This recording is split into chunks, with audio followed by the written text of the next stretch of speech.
someone like had a great night and they're telling you, you take that. Even if you didn't think your set was that great, if somebody else had a great night because of your set, you want to make sure they keep having a great night.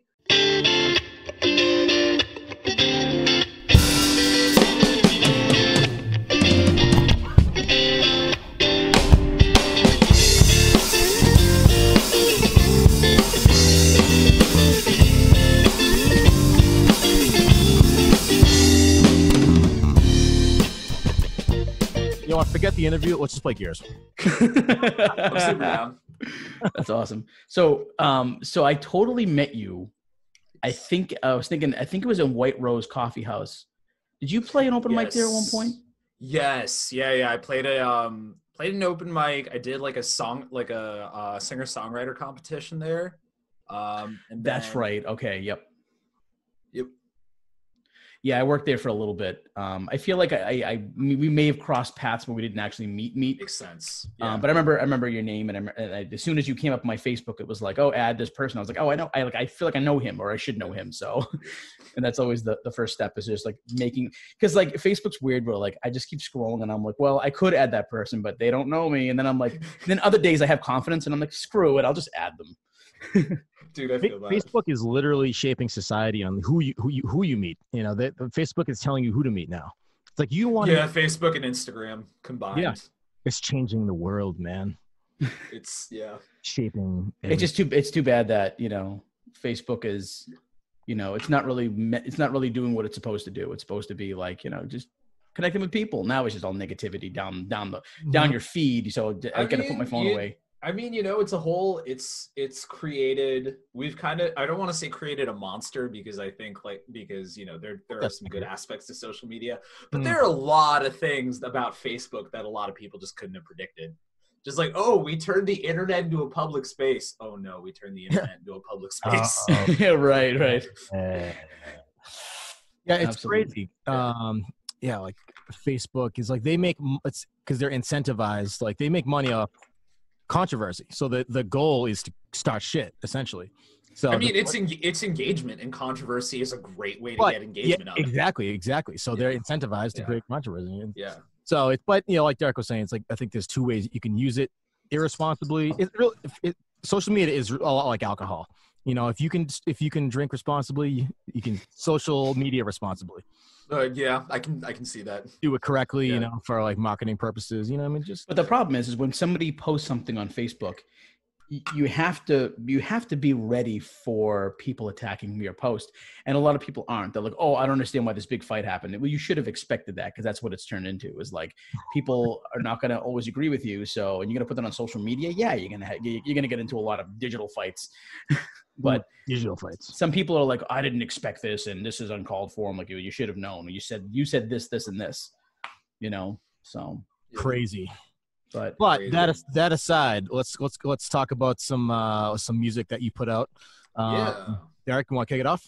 Yeah. The first question I have for you is, when did you start music? When did the music god say, hey, you're going to be part of this? Oh man, okay. So if we're talking just music, period, like any instrument, then I was like maybe 4 or 5, and my parents started me on piano lessons. Like every suburban 90s kid.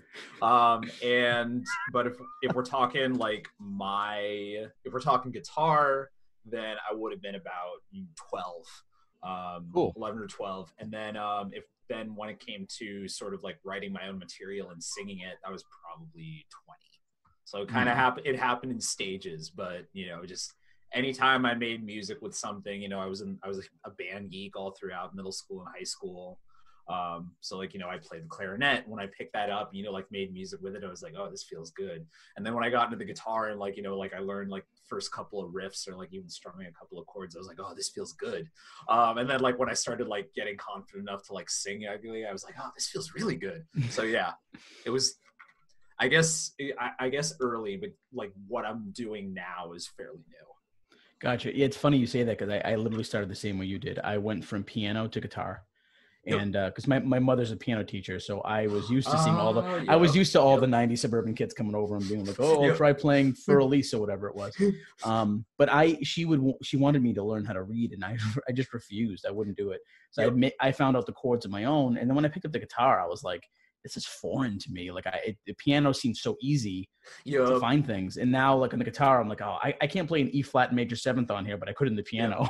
Yeah, but it's like there's like wait, what? There's like 3 places to play the same note. What? Right. What do I do? Exactly. Like, yeah, Well, the piano's right in front of you. There's a line of keys. You can just move up, and it's easy to move up. But when you're playing guitar, it just seems like, so much more foreign to me. No, totally. The thing was like when I was really, really young, I didn't appreciate like how linear the piano was. So like piano I always struggled with because it was like, you have to actually learn like, how to like play, how to, some independence with the hands so that your accompaniment part sounds good. So I was like, screw this. And then when I got to guitar, I was like, this is how you play a G chord. Like someone like photograph of somebody's fingers. I was like, cool. And then when I got a little older, I was like, oh, I made a mistake, didn't I? Oh, well. Oh, you mean like in terms of like proper technique, proper fingering, and that kind of stuff? Because that's the thing, like piano like makes so much logical sense, but it can be really hard to like actually learn it. A guitar is like relatively easy to learn, but it makes no logical sense. Yeah, you're like, why is the B different when I tune it? Dude, like, yeah. Like, why do we have to tune it this way? Why are there like 2 E strings but only like 1 G string? Like stuff like that. It's funny. The piano is weird too, because I remember learning the chords in my left hand, and then at one point my mom gave me a Beatles book, and she put it in front of me. She was like, "I want you to play Eleanor Rigby." So I would play on my right hand the da da da da da da da da, and I was like, "Mom, I don't want to do that. I want to sing the part. I want to sing it. That's what it's there for." Exactly. So that's when I told my dad, I was like, I want to learn guitar. He was a bass player.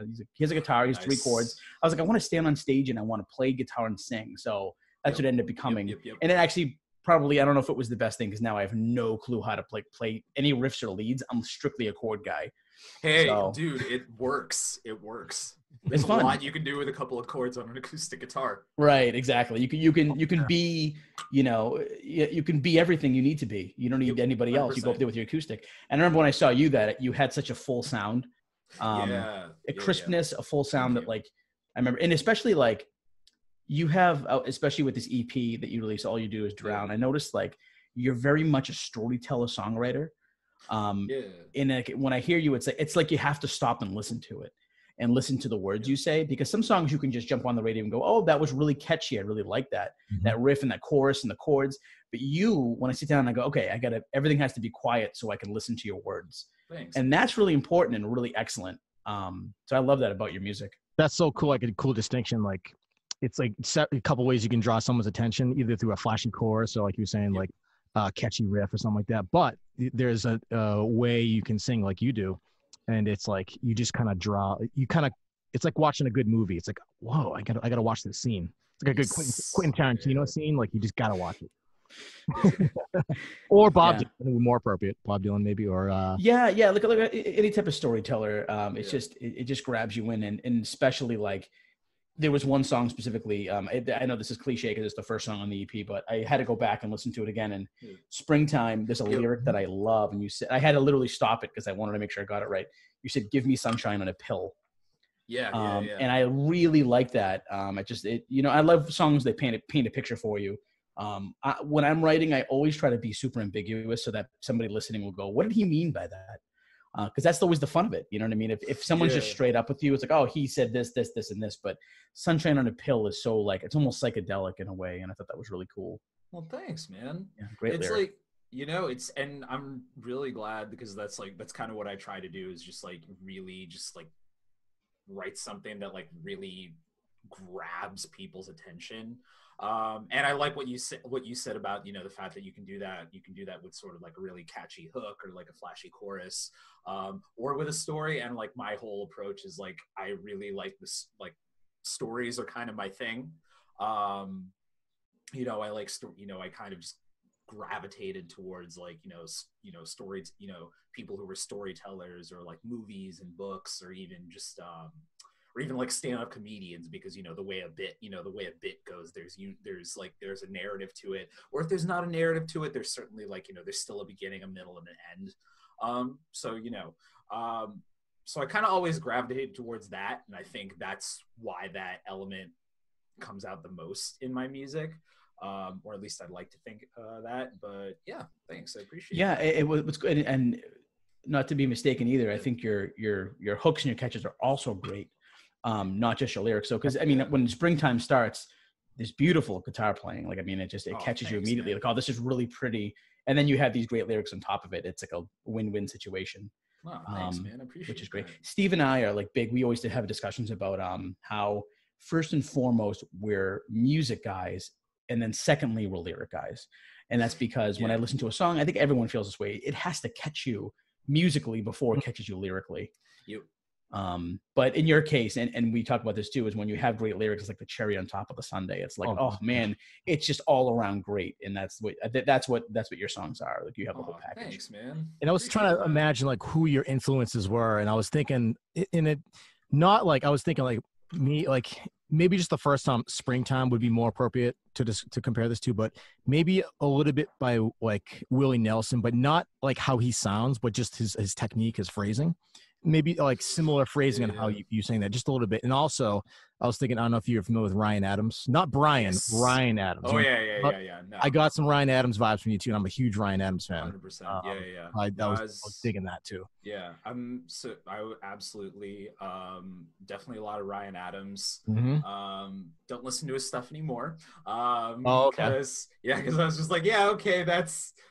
You said what to your girlfriend? You dated a woman who was how many years younger than you? No thanks. I didn't know any of this. I didn't know that. So. The mistakes of popular artists. Yeah, no, there's a really good article that talks about how he dated several women and just found amazingly creative ways to emotionally abuse them, and I'm like, wow, you're terrible. Okay, that's harder for me when I find out a musician that I love makes like, or I don't know specifically say bad person, because I don't know how much I want to judge somebody, but if like, you know what I mean, like if like I heard like Jack Nicholson's a jerk in real life, right? But that's not really gonna stop me from watching his movies. But when I hear like a musician did something like really, really bad, it's like, like, do I want to listen to the music? Even though some of the songs are incredible, it's so hard for that relationship to happen. And that was the thing, is like, kind of, sort of like prior, probably like maybe like a couple of years prior to when all of that came out. This would have been like 2018, 2019. Whoa. I'd kind of been like a little bit like less into his music because, there was stuff I was picking up on the songs, and I was like, something's wrong with you, man. Like, you gotta get it. You gotta get help. And then when all that came out, I was like, oh yeah, okay. That's why I was getting weird vibes from your songs. Yeah, and then like I go back and like listen to like even some of his early stuff, and I'm just like, oh Jesus, you hurt people. And it's like you can hear that in the songs, and that's why just like I don't want to listen to it. It's such a weird like decision to make as a musician and artist. Like I'm sure like you and I, like we're both songwriters and stuff. I don't ever sit down and say, haha, I'm gonna write this, it's gonna fuck people up. Like, you know what I mean? Like I usually go for like, oh, I want to inspire somebody, or I want someone to look into these lyrics, but I don't understand the direction of, yeah, and then I went out with this girl who was too young for me. Go in that direction. I feel like, what's that going to do for you, Ryan Adams? It's gonna make your crowd separate from you. Well, and it was just like, it was kind of more like, it was a little bit more like his songs like got this like it's like, I need you in like a really unhealthy way, and it's like, you are the literal center of my universe, and I can't function without you. And I'm like, hold up, dude. I like sad music as much as the next person, but that seems unhealthy. Yeah. Hold on a second. And like, it's like you said, like I think like when I was younger and I listened to Ryan Adams, like a big part of like what I took from that was like, like I want to write songs that like address difficult emotions. Mm-hmm. And I think like that's where it came from. And then the other side of that, like, said, is like, inspiring people. So it's like, I want to, like, if I write a piece of music and sing it to someone, I want them to feel catharsis. I want them to feel like, they're seen and they're heard. If they're dealing with something like they thought like, oh, I thought I was alone in dealing with this difficult thing. Mm-hmm. Or like, like something maybe that gives them like the language to talk about something difficult. Like I knew what this was, but I didn't have the words to express it. Right. Yeah. So now like, and like, that was kind of what made it so difficult, was like watching, like, as I, like wrote my own stuff, and like, as you grow as a musician, like your relationship to your favorite artists changed. And sometimes in that, on one side, the relationship can continue and it just grows and evolves, and like maybe you notice these like nuances that you never noticed before that deepen your appreciation for that artist. Other times you might start to notice these nuances where you start to question your appreciation. And I started to notice things in Ryan Adams songs that was just like, hold up, are you dealing with difficult emotions, or are you just really sad and you want to like take it out on the audience? That's not cool. That's an interesting take. Like, where did it come from? Like, what? Yeah, that's really interesting. So we mentioned Ryan Adams. So what other influences do you have in your music, or even if just because it's weird for me because I like if I listed like my top 5 artists, 3 of them may have been influential to my music, but the other 2 I just like to listen to and don't have an effect on my music. You know what I mean? So either way, either they influenced you or you're just your favorite artist in general. Totally. No, and I think I like that you brought that up, because I think sometimes those artists that you like, you would say it's like, oh, I don't think they had a huge influence on my music, but I like to listen to them. I think I'm really fascinated when musicians list up those artists, because I think like those artists actually did influence them, but in a much more subtle way. Mm-hmm. Like I know like Bob Dylan and Paul Simon like absolutely influenced me. Like I want to do the finger picky stuff and like sing on stage and like have like like lyrics that like really grab people. But I think like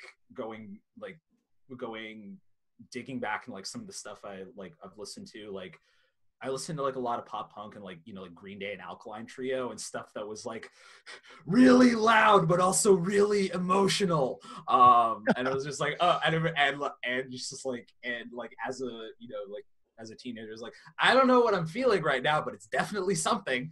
And like realizing that like I want to like make music that has like lots of feelings in it. So I think they definitely like pushed me in there. So like if we're talking, but the short list is probably Paul Simon, Bob Dylan. I would say like maybe a little bit of Leonard Cohen. But let's see, definitely some Robert Johnson. Nice. Yeah. Definitely. Let's see. There's a guy out of Oklahoma named John Fulbright, who's really, really great. He's just a fantastic singer-songwriter. He plays like guitar and piano like stupidly well. So he's definitely was a big influence. Townes Van Zandt,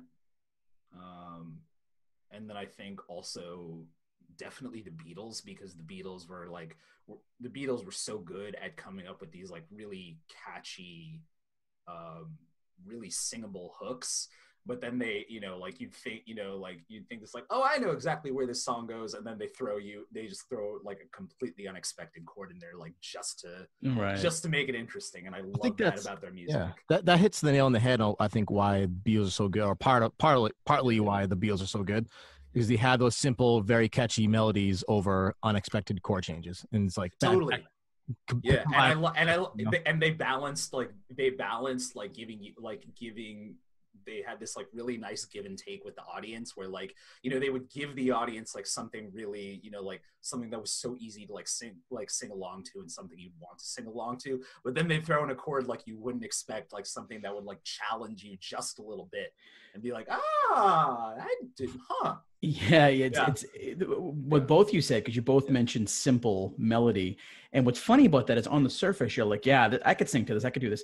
When you and your buddies go try to do a 3-part harmony, like in the song Because off of Abbey Road, you're not going to come close, because on the surface, it seems like it's easy. And then you go, like, even my dad, who's been in bands forever, he said back in the 60s, when we tried to do Beatles songs, we couldn't. We stayed away from them because the 3-part harmonies were too difficult. Yep. And that's just 100%. Incredible. It's funny. I think we've recorded like 25 episodes of the show, and I think every single episode the Beatles have come up, because they are the pinnacle of stuff. Yeah, I mean, it's even beyond music at this point. They're just embedded into the culture. Absolutely. No, they were super, super influential and with good reason. Yeah, that's They excellent. have and they have a resurgence now. They're becoming, well, with like younger people, they're just becoming like kind of a new band. It's like, oh, the Beatles, like they have this thing where they just get popular with new generations. It's insane.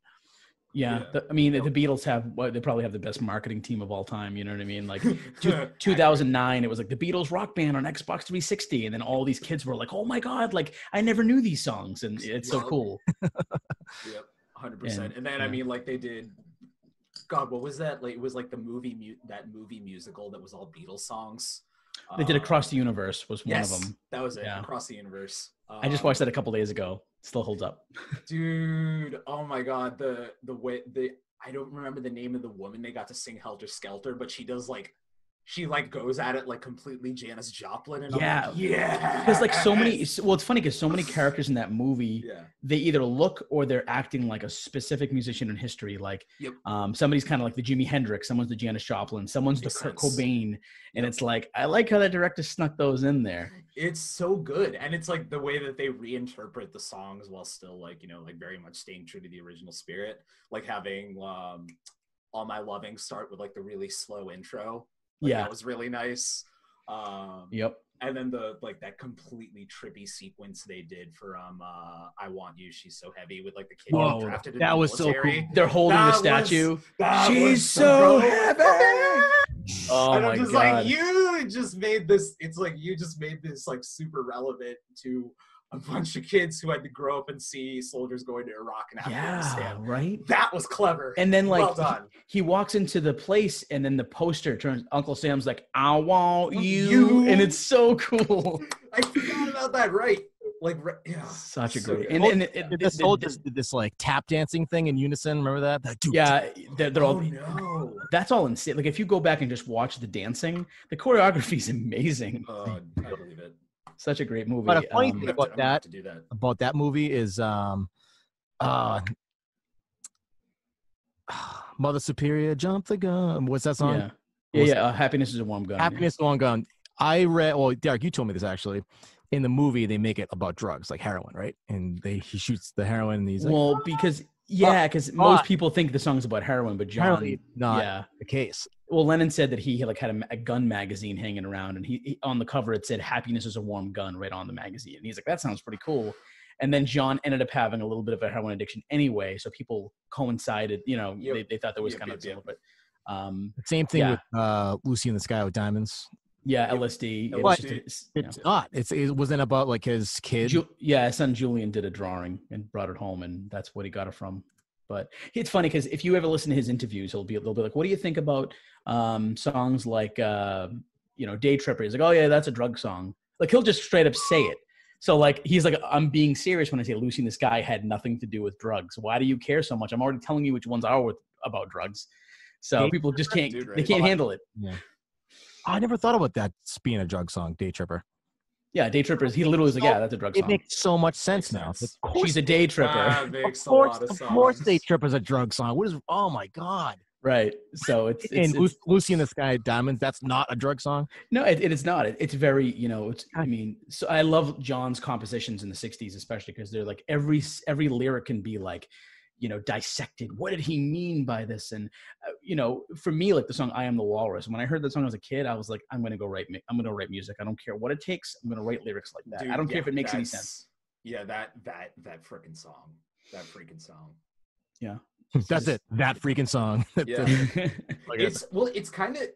It's kind of what I love about songs where the lyrics like make no sense or they might not make any apparent sense, because the cool thing about it is like, you can just look at it, you can look at a song and be like, that's just a bunch of random words slapped together. And then you like try to write a song like that, and it's not that easy. Right. Because there is a method to the madness, and it's just like so well put together. And the structure, like the song has such like a good ebb and flow with like, with like the bridge, like, sitting in an English garden, na, na, na, na. Like that's such like a nice like little like break from like the usual melodies in the song. Right. It's just and then it like stops, and then it flawlessly like goes right back into the chorus. Yeah. Amazing. And it's just like it's so nuts. And then he had like a choir of people in the background saying weird stuff. like stick it up your jumper. And what was the other one? It was like everybody's got one. Yeah. Just in unison, and everyone's like, "What are they doing?" And oh man, for years, I just found this out recently, but he had like, I think it was like Macbeth. It was on the radio. There was a performance on the radio, and he like recorded that. And there's people talking. And for years, I thought it was just like them being goofy and saying things in the background, but it was that. And I was like, oh man, like you always find something new about their songs. It's like the world's like a song like that is like the world's weirdest looking house, but it's still a house. It's got it's got a foundation and walls and, you know, struts holding everything. Oh, did you freeze? Oh, we back. Hello, anybody? You hear me? I can hear you. Yeah, I think he froze. Uh-oh. First time ever. Well, fans, this is the first time ever we've seen this. I'm still here. Steve's not flipping out. I don't. Oh, there he is. Can you hear us? Whoop, there we go. Oh, there we go. Okay. A little bit of a Wi-Fi glitch there, but we're back. Yeah. Beatles, man. Beatles, dude. Amazing. So I met you at White Rose, and then I'm assuming, and I'm probably right when I say this, is that you've played a bunch of different venues since then, in and around the Boston area. What do you have any favorite venues in the area that you like playing at? So the Burren for sure. When I did the release show for All You Do Is Drown, the latest EP, that was at the Burren, which was actually just over a year ago now. So the 1 year anniversary of that EP, but that show was at the Burren. I love that place. It's such a great room. And when I started playing open mics, like the Burren open mic was one of the first that I went to. And I would just there was a solid couple of years where I was just going there like every week, like trying, you know, like playing songs and like trying to figure something out. So it felt really special to me that, like, you know, like I got to play at their open mic, and then like I had like one of my first real gigs there. I had like my first opening slot there, and then I got to do like my first like headlining show, and it was awesome.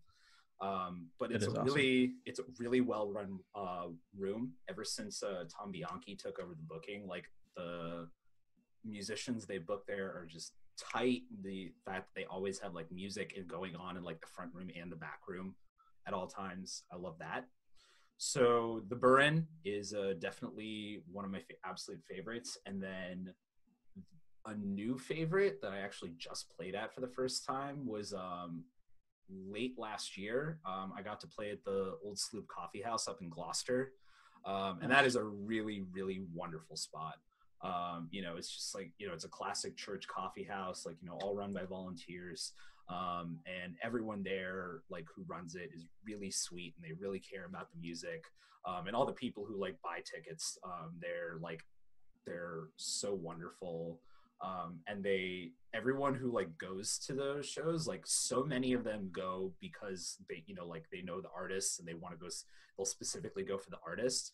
But I would say like just as many of them, at least it seemed to me, just as many of them go because they trust the booker to like book good artists, and they're like, sweet, there's a show, I'm going. Yeah, that's hard to do nowadays, especially like you know, even without the quarantine situation, it's like getting people at shows is always the hardest part of anything. So you got to cherish those moments when there's a full house. You're like, oh, I'm never going to forget this. And I got really lucky in the between me and the artist that I was opening for at the Old Sloop Coffee House. We had a packed house. It was great. It was an absolutely fabulous night. And one of the things I love about opening is like, I got up and I did like my 4 or 5 songs. And after that I was like, cool, time to watch a master. Yeah. And I think, especially our band, I think most bands that we play with feel the same way, but nobody ever wants to play last because the room starts to empty slowly. Dude, yeah. It's like, I mean, if you're going to see the Rolling Stones, it's a different ballgame. But if you're, your local bands, like, it's like, who wants to? Can we play the middle, the juicy part of this 4 bands? You want to play second or third? That's the juicy part of the night. But we've always been super respectful. We get there early, and if we're playing last, we'll watch every band because I feel like that's the way it's supposed to be. But we always run into bands who are like, they show up 2 minutes before their set, and I'm like, that's kind of disrespectful, but I'm not going to say anything. No, it's a thing. And like, it's definitely one of those things that bothers me, but I think it's also kind of I think it's just as important to realize that it's when you're like on like a huge bill with like 3 or 4 bands, like you should absolutely get there like as early as you possibly can and like stick around and watch as many of the bands before your set and as many of the bands as you can after your set. Because that's not just respectful, like that's how community is built. That's how you absolutely. I know we were both going to jump over. I was waiting for you to say the word community, because that is exactly it. Like to build a community of musicians. And that's the thing that really, and I think anytime that I see somebody like who shows up like through like maybe like 10 minutes before their set and then blows like 10 minutes after, it bothers me so much. But I think it's one of those things, like you can't force it. Sometimes it's sometimes, maybe sometimes you want to be the person who's like actually like takes somebody aside and is like, you can stick around a little bit, like unless they have to like literally run because they have to like get to working like a late shift or something. Right. But like, it's like, if you don't actually have anywhere to be, like you can stick around for like 5 more minutes. A little bit longer.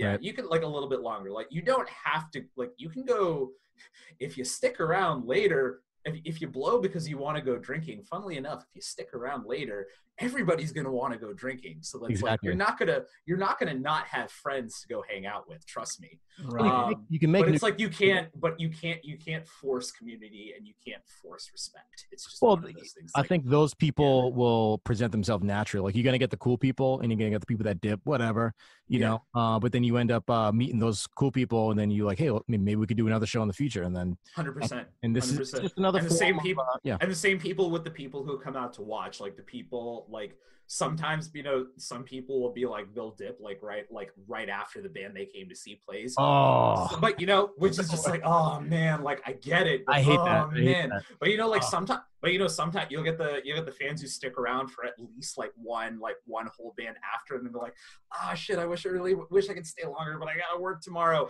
And then right. People will be, and then that's really cool, and they might stick around and see your set, and they'll be like, I gotta run, but like you were awesome. Can I find you on like Instagram or whatever? Absolutely.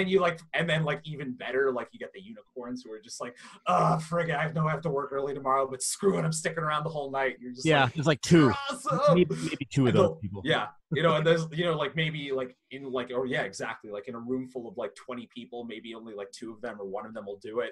But then they'll be, they'll be super cool about it. Like afterwards they'll be like, oh man, this is so late, but it was totally worth it. And they'll like come around and be like, hey, your set was awesome. Hey, your set was awesome. I really like your stuff. Can I grab a sticker or something? Or like, can I find you music on Spotify? Nights like that make it worth it. Well, I was just thinking about a show we played in New Hampshire. It was at the Stone Church Music Hall. Stone Church. And we went up there, and the 4 of us, our previous drummer who was in the band at the time, the 4 of us went up there and we played. And the band that went on before us, they were like hard rock. They just had the whole room in the palm of their hands. They had we're more like a funky psychedelic type band. So we're like, okay, we're gonna have to like really get these people into our set. So as soon as that band finished, everybody went outside. No. Oh, yep. You're forgetting that they played 3 encores. They did 3 encores. So we were like an hour later than we were supposed to. It was during the day. It was like the middle of summer. So it was fine last summer. But we went up there and there was nobody in the room except for like maybe 10 people. And I was like, screw this. In my brain, I was like, we're going to have to win these people back. And we only played about 6 songs. And during our 5th, like at the end of our 5th song, people started to walk back in and they started bobbing their heads. And I was like, those sons of bitches. And the room started dancing. Everyone started getting into it. And I was like, great, we're halfway through our last song. This is it. Sorry, guys. Like, what a bad feeling. Well, that's like planning too. It's like if you went to a music festival, I don't like on the same stage, you have at least maybe another hour before the next band goes on. We kind of went on fairly quickly, like maybe 20 minutes or so. Yeah. I think people need more of a buffer in between bands because they were just like raging for an hour. Yeah. And it was this, I think it was this summer, I forget. But it was definitely, it was the middle of summer in that. They want to go outside, brutal out. Like 30, 40 minutes minimum. Oh, yeah. And that made sense because by our I think it was what, fifth song, something like that. That's maybe the 40-minute mark, and that's when people start. It's our fault for probably setting up too fast, because I was like, go, hurry. What's the Because rush? again, it's the respect thing. I did, the last band did 3 encores because the crowd asked them to. They weren't being disrespectful to us. They were doing what the crowd wanted, which was right. But for me, I'm like, let's hurry up and set up so we don't disturb the next band, is what's always in my brain, or make the promoter upset. That's such a thing. I think it's like one of those times where it's like you never want to screw over the next band. Right, and it happens, but as long as you can set the bar high, but don't screw them over. Like that's right. That's not cool. And that's why the community is so important, because if you have these bands who are all buddy with each other, they're not going to mind as much. But it's hard to go into a show when there's like 4 cold bands who don't know each other and see what happens. Most of the time, I know I have friends, literal friends, who say they have rules. They're like, as soon as I play a show, as soon as I play my set, right afterwards, I have to leave the room for a while. So if I miss your set, I apologize. That's just my thing. And I'm like, okay, that's your thing. You explained it to me. No problem. Yep. But no. And I like when people explain that, because I know I'm one of those people, like, depending on the night, I mean, like, I'm going to need like a couple of minutes to like, whew. So it's like whenever you do that, it's always a cool thing to like explain that ahead of time. Just be like, hey, I'm just a heads up, I might need to like stand outside for a little bit after my set. Not trying to be disrespectful like your friend did. I just like need some time away from people. Right, exactly. I know when I get off the stage, I'm usually soaked in sweat because I'm jumping around the stage and people try to hug me and stuff, and I'm like, I'm sorry, but don't. And until finally my wife made me a care package. It's literally like a bunch of face cloths, some mints, some spray. It's a little bag I have, and I just go to the bathroom. I quickly put some deodorant on. I spray myself with Axe, put a mint in my mouth, and just wipe my hair down. And I go back out, and I'm like, okay, now I can present myself again. Your wife is a saint. Yeah. It's like I was like I've spent so many years not doing this. Now finally I like look a little bit more professional doing it. But all you need is a towel and some mints and maybe a new shirt. Because people get up to your face, like I'm sure you've had this as well, Prateek, but like people will walk up to your face as soon as you're done, and they're like, "You were amazing," and you're like, "Don't talk to me quite yet," or like step, And it's like you gotta to like talk to people like fast. So I'm just like, thanks so much, and then like I'll try to be like like Instagram and stuff, but at the same time, I'm just like. I think that's like the real secret is like you gotta like people are gonna compliment you like right after your set, so you gotta like take the compliment and like give them something to do so you can like duck out for like 5 minutes. Right. Yeah, give me a few minutes. Thank you so much. Give me. I like to say that. Yeah, and like it's like hey, can you like hey, are you on Instagram and like like do the follow thing real quick, or like give them like throw them a sticker or something. Like, okay, that's me. Hey, I'll be right back. I'm gonna go outside for a quick minute. Yep, exactly. Every single one. Yeah. I just realized. I mean, I've known this for a while, but this conversation just brought up something that I've never faced in my entire life, and I just realized it. After a show, when people are talking to me, I am so pessimistic, and I don't know why. People come up to me and they're like, "Great job." I was like, "Ah, thanks so much. Just too bad that this happened." And I always bring them down a little bit after they say it, like, what a night. I had such a great night. And I'm basically saying like, well, you shouldn't have, because song 6 wasn't that great. And I'm like, what is wrong with me? I have them in the palm of my hand. It's like such a thing. And like, I was definitely that way too. And I had a couple of friends, like really, and I'm very grateful they told this to me. It's just like, look, some of them were just like, I get you have trouble accepting compliments sometimes. And then other people were like, you got to look at it like from the audience's point of view. Basically what they said is, when someone gives you compliments you on your set, you take it. Because like if someone like had a great night and they're telling you, you take that. Because you want to hit, because like, even if you didn't think your set was that great, if somebody else had a great night because of your set, you want to make sure they keep having a great night. And right. So absolutely. And so you take that. And like, even if you feel like it wasn't your best, you take it. If you feel like you're on top of the world, great, you still take it, Right. And it's just like, it's always about, making sure that if somebody's like having a great night because of your music, that's the dream. You gotta like make sure that they keep having a great night. Right. It's definitely the showbiz entertainer aspect of it all. is to make sure that 100%. they know that you're positive. And that's one thing we've actually, somebody watching us once was like, Derek, they were like, we can see Derek's face because he's singing to us, but he's like, everyone else in the band has their heads down while they're playing, and it doesn't seem very like they're connecting with us. And so we had to change it. And that's the best, is having somebody out there in the audience to say to you after the show, here are the notes that I made for you guys. Dude, yes. It's like, it's unbelievable. Yeah. Yep. It's one because you can't see yourself. You think that you are this person on stage, and you go out afterwards and they're like, yeah, you watch the video footage. You're like, oh, I mean, we got to tighten it up, man. Or even what you're watching the video footage is like, I'm actually still really bad about that. Like, I have so much trouble watching videos of myself performing. I'm getting a little bit better at that. But it was really lucky to just like have people who were willing, like you said, who were like willing to tell me, it's like, yeah, I thought this was really good, but you need to work on this and this and this. Mm-hmm. And like, this was okay, but try this and maybe you can make it a little bit better. And just like being able to get that very solid, very well-structured feedback is like crucial. Oh my God. Because we've played shows with other bands, and like we played before, and they would go on after us. And it was that show in Cambridge, like underground in the basement. I forget what Derek was that. Not the Cantab, right? It wasn't the Cantab. The Cantab's probably what you're talking about. Okay, probably the Cantab. So we played the show, and then the next band came on. They were I forget the name of the band, but they were like, they all, like the guitar player, they all dressed up in like this cool like, tassels hanging off the jacket and stuff. Oh yeah, Fire in the Field. Nice. Yeah, Fire in the Field. Fire in the Field. He was supposed to be on here, the lead singer. I don't know what happened, but Mike is the shit. Mike Moore, yeah. So this show, I'm like, so we played our set, and then I went from performing. Now I'm an audience member, and like just from an audience member perspective, they were like dancing and shit, and like the guitar this like crazy twirl thing, and he like they were so animated. I'm like, yes, this like as an audience member, this was so cool. That's why it's important to like go in front of the mirror and just look at yourself and like play to the mirror, because you'll see what you look like. Actually.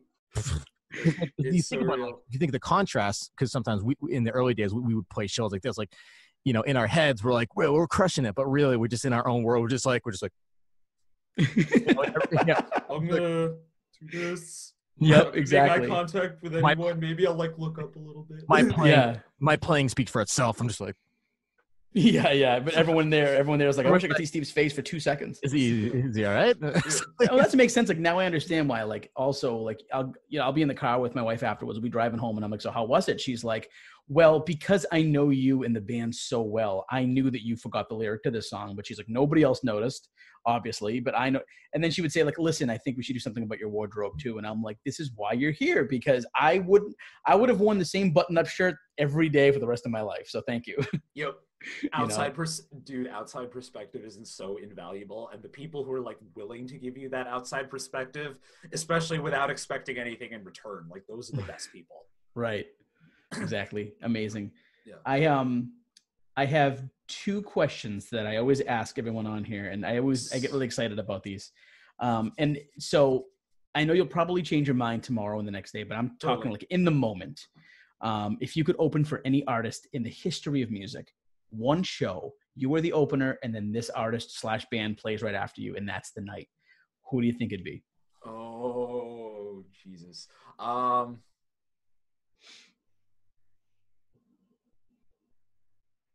Anyone in the history of ever. Right. Like I remember you mentioned, we're going like Robert Johnson, then like Green Day. Like you've mentioned so many different artists from so many different times. One artist that you could pick that just like, that would be the show, like you're opening, and then that artist plays, and that is the night. Oh man. Okay. So I'd have to say,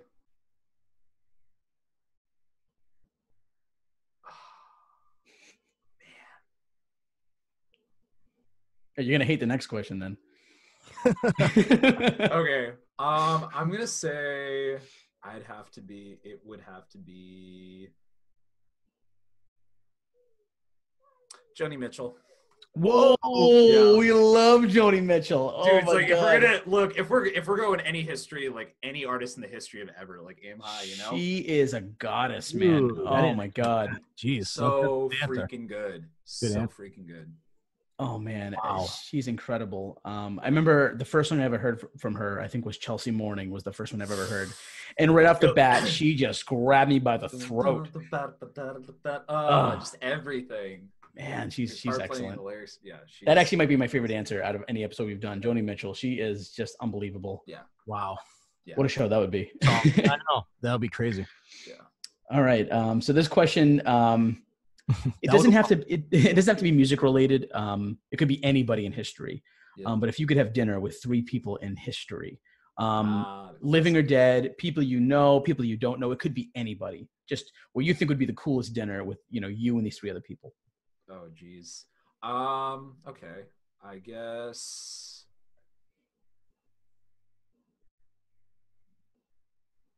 There's just so much to consider here. I know. It's just like it's the group. It's not just the people. It's like Right. what It's would it funny. be like Every as a time I group? ask this, I get anxiety because I'm like, I'm so glad no one's asking me this question. I know. For real. Okay, so I think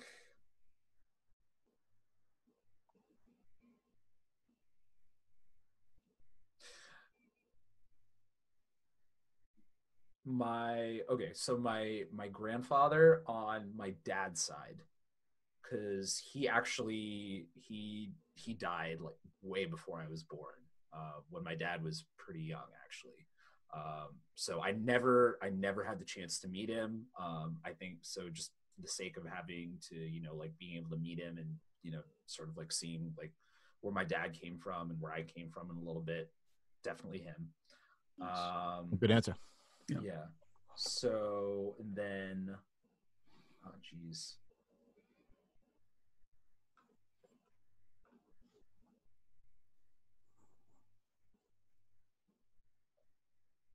Probably Jimi Hendrix has got to be on there. I've been getting back into his stuff lately, and it's just like, oh, he's so good.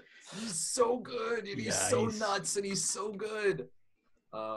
27, man. 27. 27. What? I'm 33 and I can't even figure anything out. Dude, He's like, those songs. actually, that's wrong because he died at 27. I mean, so Axis Bold as Love, what, when he was 24? Like, Yeah. what? Jeez. Yeah. So, actually, you know what? Jimi Hendrix and then Gary Clark Jr. Nice. Our guitar player is really into Gary Clark Jr. I'm going to have to get into his music because I've only heard a little bit. So good. Yeah. So the thing about Gary Clark Jr. that I love is that he came up in, he's an amazing guitarist, but he came up in blues. He came up in like the modern blues scene. And the modern blues scene is a lot of white dudes playing a lot of like super like British influence, like, like stuff that's like a little bit more rock. And then, like the Albert King licks, like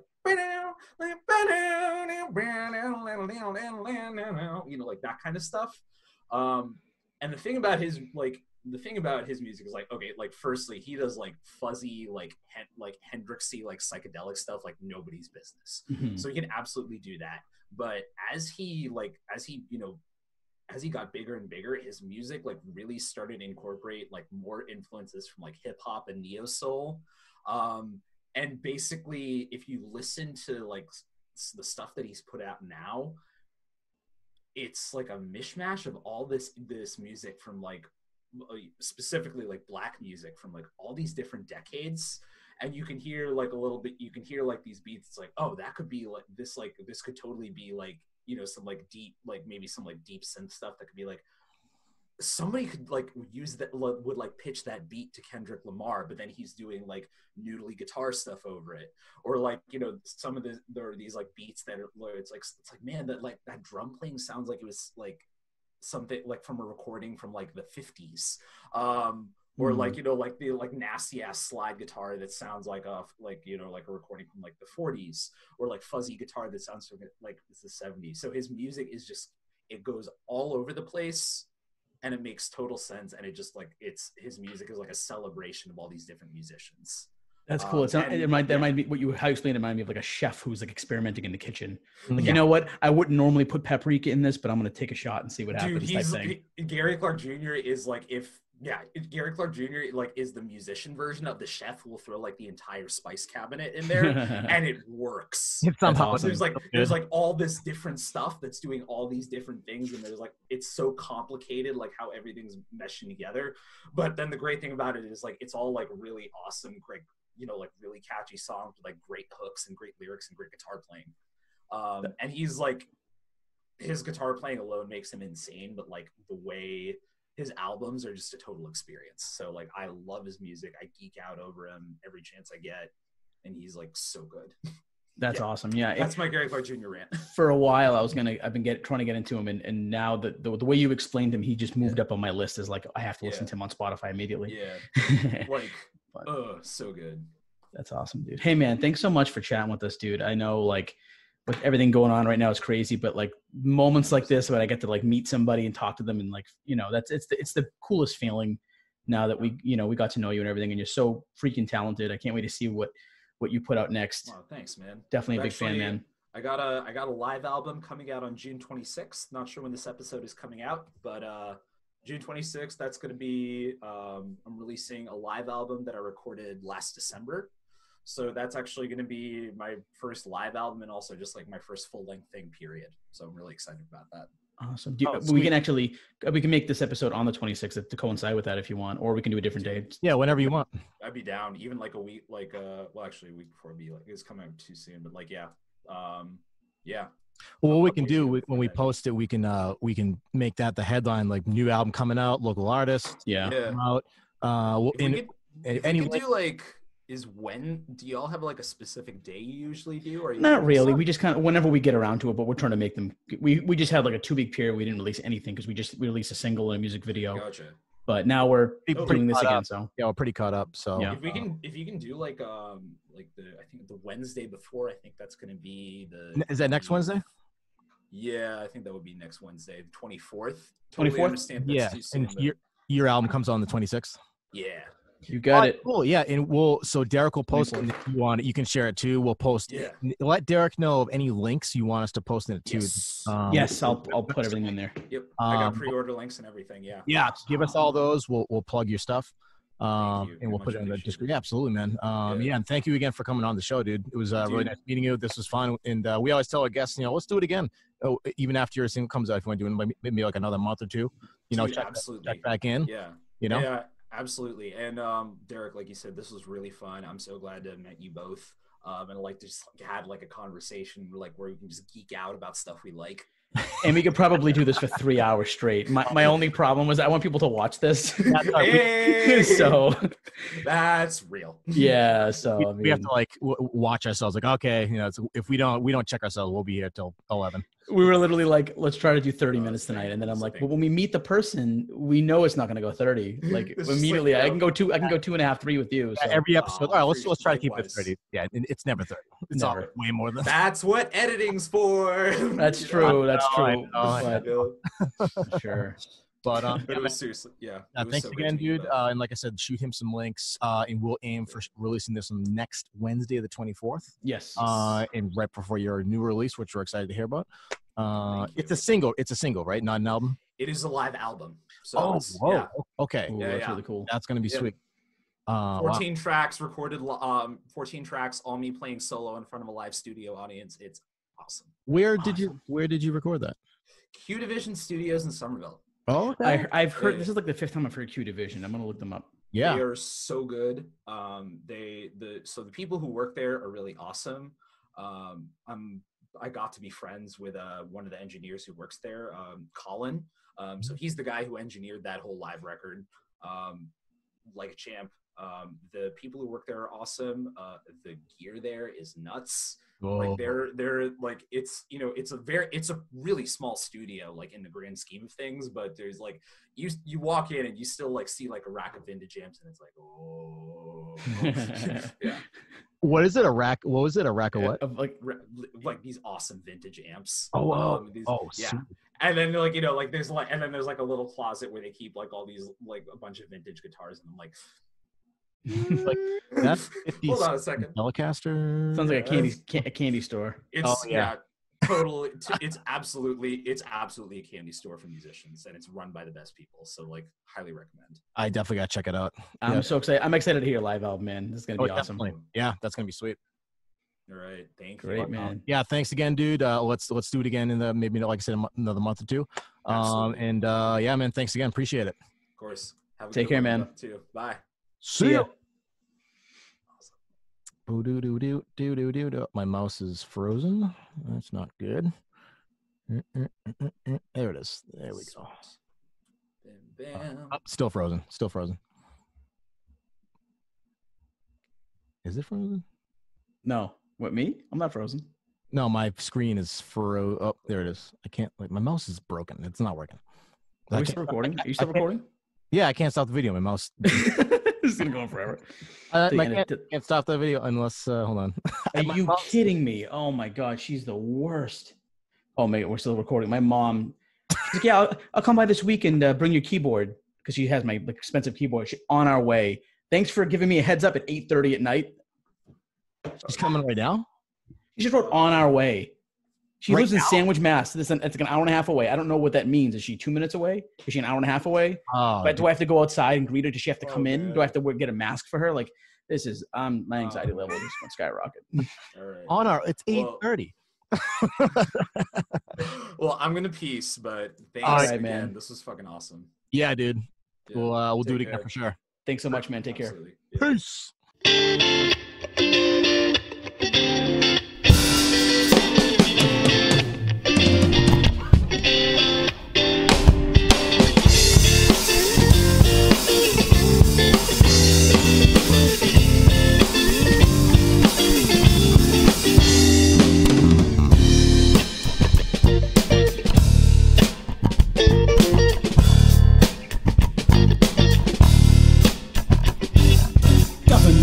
Conspiracy, it's the only crutch that you have on me.